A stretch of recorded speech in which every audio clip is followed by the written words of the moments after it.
Okay, I'm gonna use this primarily as just audio. So that's that. I don't know, like you don't need to see my face. You can. I'm just recording audio. Let's just start taking derivatives. Yes. So definitely a function and a function. So this is the chain rule. So we'll take the derivative immediately, and then we'll have 4x to the third plus 6x, and then he will drop a degree multiplied by taking the derivative of the inside, which is 3x squared plus 6. Okay, so really there's not much you need to do here. I guess we can put this guy in front just because he is a smaller power or something. I don't know. It doesn't really matter. But that's it. That's the final answer. I don't have the answer key in front of me, so feel free to during class today just like shout out something.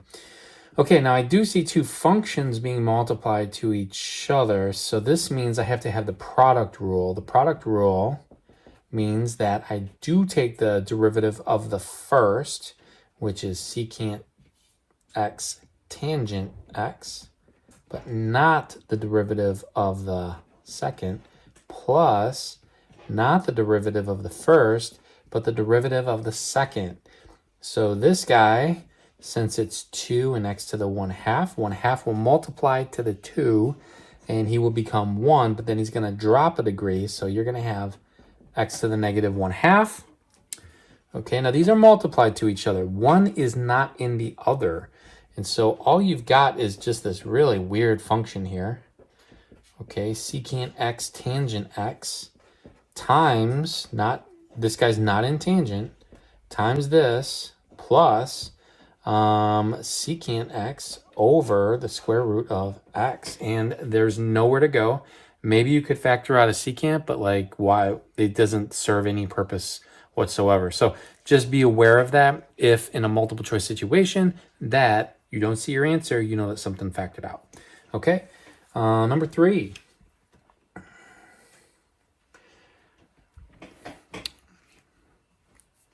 All right, so now we've got the derivative of this guy. Okay, it's definitely the chain rule. In fact, I see 1, 2, 3. I see 3 functions. So the first function is an e to the x function, which is just itself, times the derivative of a cosine function, which is negative sine 5x, times the derivative of 5x, which is 5.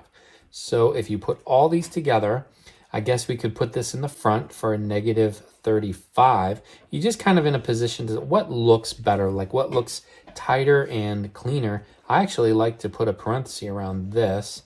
I don't like the e next to the x like that, so I will kind of wrap it up.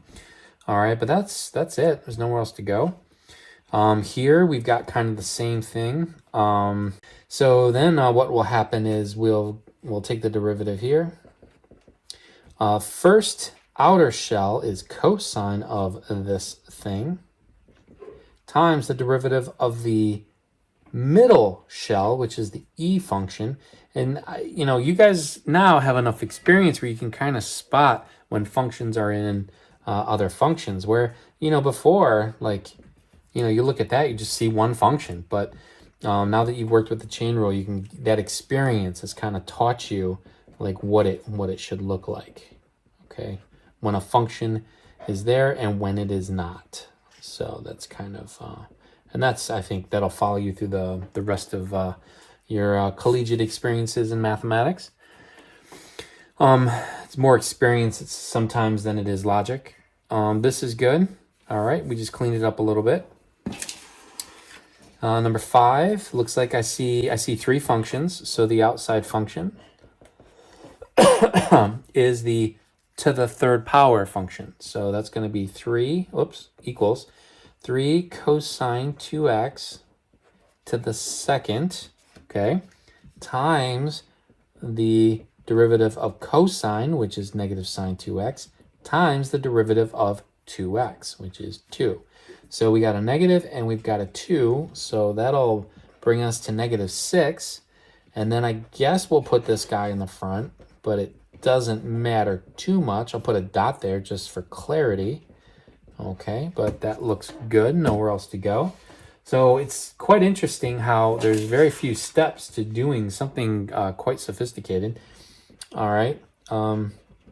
This guy is going to be written as a half because when you have a log or an ln, it's so much more convenient to write it like that because now we can put the half in front.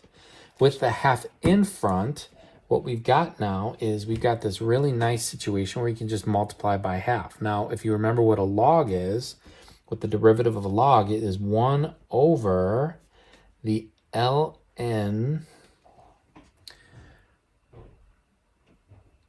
of a, the one, I hope I remember this one. The ln of a, the ln of this times the x, right? Yeah. Okay, so let's do it like that. Then multiply by the derivative of 2x. Okay, so the 2's will cancel out because of the half. And then you've got the x on the top here. And God, I hope that's right. I guess I should have looked this guy. He was just recent too, but I've totally forgotten. I don't want you to think that we're taking the ln of this guy. Okay, but that's it. Yeah. Okay, I'm gonna bet on that.